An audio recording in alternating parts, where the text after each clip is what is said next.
जय हिंद दर्शकों, मैं हूं जितेंद्र दीक्षित। 4 PM महाराष्ट्र में आपका स्वागत है। दर्शकों, इससे पहले कि हम आगे बात करें, मैं चाहता हूं कि आप बीजेपी के नेता और पूर्व सांसद किरीट सोमैया का ये बाइट सुने, उनका ये वीडियो देखें, फिर हम आगे बात करते हैं। कल से शुरू होने वाले सप्ताह में रविंद्र वायकर को 500 करोड़ का होटल घोटाला, रोहित पवार को बारामती एग्रो, कन्नड़ कारखाना, hi-tech engineering, over billing, under valuation घोटाला, किशोरी पेडनेकर कोविड कफन घोटाला, कोविड के कॉन्ट्रैक्ट अपने बेटे की कंपनी को दिलाना, और संदीप राउत, विदिता संजय राउत कोविड खिचड़ी घोटाले के लिए ईडी के पास हिसाब तो देना पड़ेगा। तो हिसाब तो देना पड़ेगा। किरीट सोमैया अक्सर इस तरह के वीडियो मीडिया को जारी करते हैं और फिर कहते हैं कि हिसाब तो देना ही पड़ेगा। हिसाब किसको देना पड़ेगा? हिसाब बीजेपी विरोधी पार्टियों के नेताओं को देना पड़ेगा, जिन पर कि किरीट सोमैया घोटालों के आरोप लगाते हैं।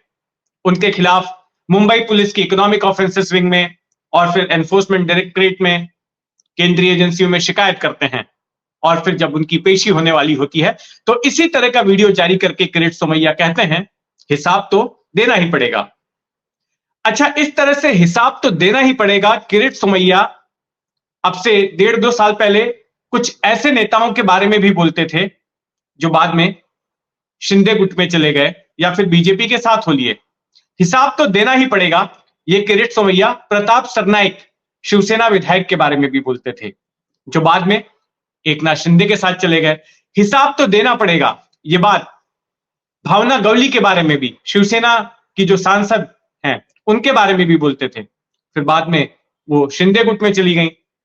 और ऐसे नेताओं की फहरिस्त बड़ी लंबी है जो कि एनसीपी के सदस्य थे, अविभाजित एनसीपी के या फिर अविभाजित शिवसेना के, जिनके बारे में किरीट सोमैया आरोप लगाने के बाद बोलते थे हिसाब तो देना पड़ेगा। और फिर जब बगावत हुई तो जिनसे ये हिसाब मांग रहे थे ये तमाम नेता सत्ताधारी पक्ष के साथ हो लिए, और उसके बाद अब किरीट सोमैया इनका नाम तक नहीं लेते और ना इनसे पूछते हैं कि हिसाब कब दोगे, या हिसाब तो देना ही पड़ेगा, क्योंकि अब ऐसे नेताओं की ईडी दफ्तर पर हाजिरी बंद हो गई है, उनकी पेशी लगनी बंद हो गई है। अब वो बीजेपी के साथ हैं, महाराष्ट्र में सत्ताधारी पक्ष के साथ हैं, लेकिन किरीट सोमैया की लिस्ट अभी बाकी है। तो अब किरीट सोमैया की लिस्ट में नया नाम कौन सा है? किरीट सोमैया की लिस्ट में नया नाम है रविंद्र वायकर का। आज के दिन की अगर बात करें तो बिहार और महाराष्ट्र, 2 जगहों पर ईडी से जुड़ी खबर आ रही है। बिहार में लालू यादव की पूछताछ हो रही है, ईडी दफ्तर में लालू यादव पहुंचे हैं, आरजेडी प्रमुख, उनसे पूछताछ हो रही है लैंड फॉर जॉब स्कैम के मामले में। और यहीं दूसरी तरफ रविंद्र वायकर पहुंचे हैं ईडी के दफ्तर में, उनसे पूछताछ हो रही है 5 स्टार होटल के घोटाले के मामले में। रविंद्र वायकर कौन है, मैं आपको बता देता हूं। रविंद्र वायकर महाराष्ट्र में शिवसेना के एक दिग्गज नेता हैं, ठाकरे गुट की शिवसेना के। ये कई बार विधायक रह चुके हैं। देवेंद्र फडणवीस जब मुख्यमंत्री थे तो उस सरकार में ये मंत्री भी थे, और उद्धव ठाकरे के बड़े ही खास आदमी माने जाते हैं। अब ये आ गए हैं ईडी के शिकंजे में। ईडी के शिकंजे में इसलिए आए हैं क्योंकि इनके ऊपर यह आरोप लगा है कि जोगेश्वरी इलाके में मुंबई महानगर पालिका ने जो जमीन अलॉट की थी कि किसी स्पोर्ट्स के काम के लिए जिसका इस्तेमाल किया जाए, कोई मैदान या गार्डन बनाया जाए, उस जमीन पर इन्होंने अपने प्रभाव का इस्तेमाल करते हुए वहां पर 5 स्टार होटल बना डाला। इस तरह का आरोप किरीट सोमैया का है, और इस आरोप के तहत पहले ईओडब्ल्यू महाराष्ट्र पुलिस की इकोनॉमिक ऑफेंसेस विंग में शिकायत की गई, और उसके बाद एनफोर्समेंट डायरेक्टरेट के पास शिकायत हुई, जिसमें कि किरीट सोमैया ने कहा कि यह घोटाला 500 करोड़ रुपए तक का हो सकता है। तो अब रविंद्र वायकर से पूछताछ हो रही है, पहुंच गए हैं।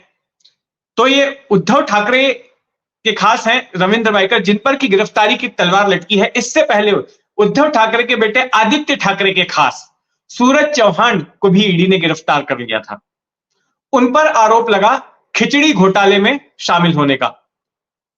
पहली बात कि जो कोविड काल के दौरान प्रवासी मजदूरों को जो खिचड़ी बांटी गई उसमें घोटाला हुआ, इस तरह का आरोप रहा किरीट सोमैया का। और घोटाला इस तरह से हुआ कि अगर 250 ग्राम पर प्लेट में खिचड़ी देनी थी तो उसकी जगह पे 125 ग्राम ही दिया जा रहा था। और फिर जो बिल सौंपे गए सरकार को वो भी बढ़ा चढ़ाकर सौंपे गए।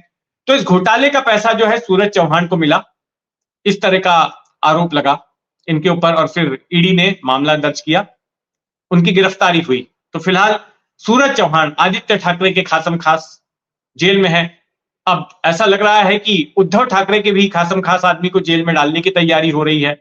इनको आरोपी बनाया गया है इस 5 स्टार होटल घोटाले के मामले में।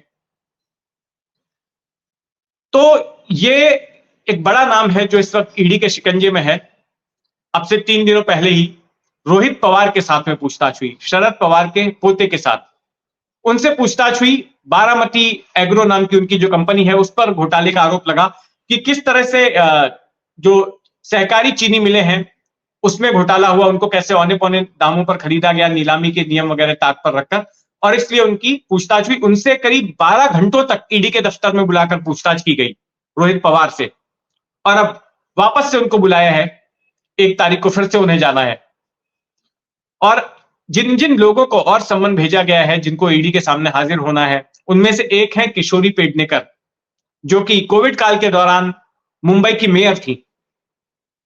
उनके ऊपर भी आरोप लगा है कि जो बॉडी बैग्स घोटाला हुआ था उसमें उनको फायदा पहुंचा।